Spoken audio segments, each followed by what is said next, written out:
Hello chess fans, this is Rick from Chess to Impress with coverage of Game 5 of the 2021 World Championship match between World Champion Magnus Carlsen and his challenger Ian Nepomniachtchi. Game 5 was played on the 1st of December 2021 in the Exhibition Center in Dubai in the United Arab Emirates. We have seen 4 draws so far. What would Game 5 bring? This is a screenshot of the handshake before the game started. Let's get into it. Nepomniachtchi was white and opened with the e-pawn, and we saw e5 for the 4th time in 5 games in this match. And we see the Ruy Lopez with bishop b5. That bishop was kicked back. We are following game 3 up to this moment. a2, a4 was also played in game 3, but now Carlsen deviates with rook b8. Bishop b7 was played in game 3. Nepomniachtchi took on b5. A takes, black has voluntarily given up the open A file, h3, d6, c3 and b4. d2, d3 on move 12, and let's hear the 15th world champion Viswanathan Anand giving his view on the opening. Every single game they have played a line which is very obscure, and whereas normally World Championship games fit into databases of 7,000-8,000 games in that line, and here they're doing that. They're following lines which have been played like 3 or 4 times. So it's very interesting strategy for both of them in a way. Carlsen took on c3, Nepomniachtchi recaptured, and d5. The knight was developed, Carlsen took in the center, Nepomniachtchi took with a pawn and bishop d6. Here knight c4 was expected by Anand, but Nepomniachtchi went very quickly, queen c2. He was clearly still in his preparation. He played all his moves very quickly. h6, we have a very symmetrical pawn structure. Knight to f1, that knight is going to g3 or e3. A very common regrouping of the knight in the Ruy Lopez. And now let's listen to Anand and Grandmaster Anna Muzichuk on this position. Also, so far, Jan has not taken any time. He's playing every move as if it's easy. And it is. White's position sort of plays itself at the moment, whereas I think Magnus is coming up with the more complicated maneuvers and so on. This could be unpleasant for black if things go wrong, because black can suffer here a lot. Carlsen played his knight back to e7. Knight g3 and knight g6. Also black is regrouping the knight to the g file. Bishop e3, and again let's listen to Viswanathan Anand. I don't like black's position. I'm not going to claim a huge advantage or anything, but it's uncomfortable for black. It just looks comfortable for white and at 0 risk so far. Here Carlsen played queen e8. After a long think, Nepomniachtchi only had taken 15 minutes so far. Carlsen already had taken more than 1 hour on the clock. Rook e2 d1. Anand pointed out that one reason white is a bit better is that this rook is a lot more active than its counterpart, which is boxed in on f8 for the moment. Anish Giri in the Chess24 broadcast was actually quite critical of this move. He called it a soft move, rook e2 d1. Too automatic of a move, and he gave c3, c4 as a better alternative.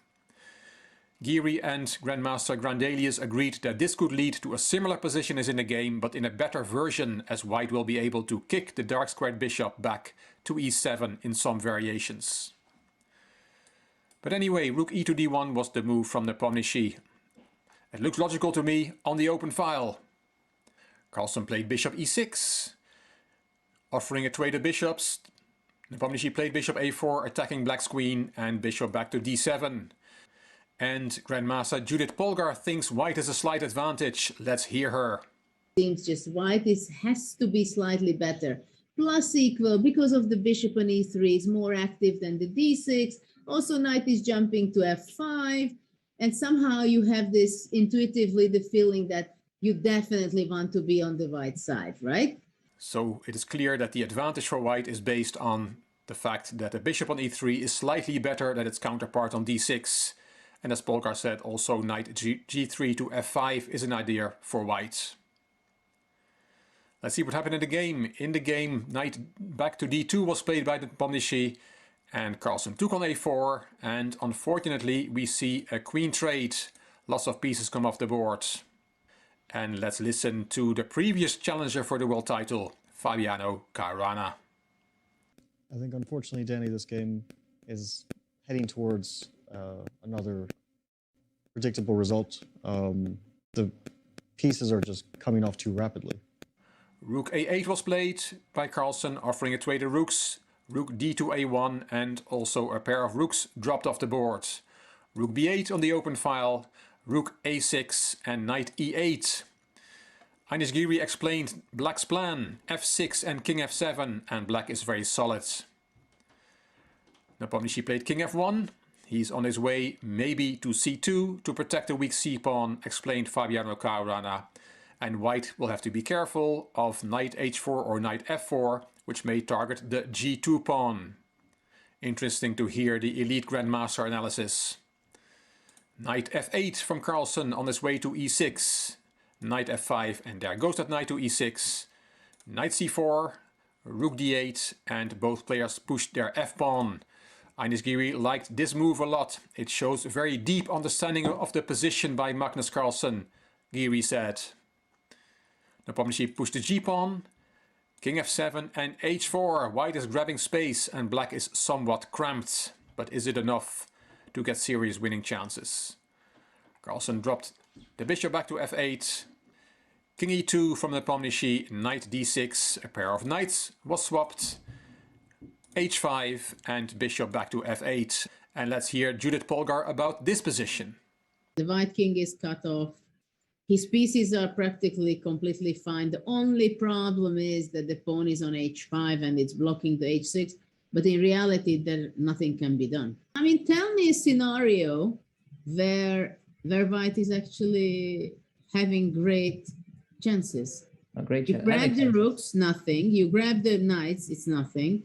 You grab the bishops, it's nothing. The king cannot go out from e2 because it's cut. Rook a5, king e8, rook d5, offering a trade of rooks. Carlsen did not want that and went to a8. Rook back to d1, Carlsen gave a check. Rook d2 and rook a1. The time control has been reached. This is move 40. And let's hear the verdict of this position from Vishwanathan Anand. And to be honest, we don't see any clear plan for white. If the white pawn had been on g3, f4 would be very strong actually as a plan. But white has put his pawns in such a way that it's no longer possible for him to break through. And that means the only way is if the king is able to break through, but I just don't see that happening either. So certainly we don't see any real plans here for white. And Nepomniachtchi agreed there's no winning plan for white, and the players repeated moves like this. And after 43 rook d1, the players shook hands and we had a fifth draw in the tournament table. Yeah, speaking about c4 move, of course, it was... it deserves attention. Magnus, you must have also seen the move c4. Were you concerned? Yeah. I definitely considered that the main option. I thought everything else was kind of manageable. Obviously, it's always a bit worse. But it feels like my position is not going to get worse. It's only probably going to gradually improve, seeing as I have very few real weaknesses. But yeah, c4 was definitely what was worrying me the most there, and seeing rook d1, I kind of thought that the worst was over. Your general feeling about the result, given the position that you had and the potential opportunities that you had? No, of course I'm disappointed. No, it's okay. Obviously, I'm not thrilled with the game where I just had... Yeah, I don't think I'm... Well, unless you count rook a2, rook a1 at the end, I didn't make a single active move. So, you know, that's not ideal. Doesn't win you many games, but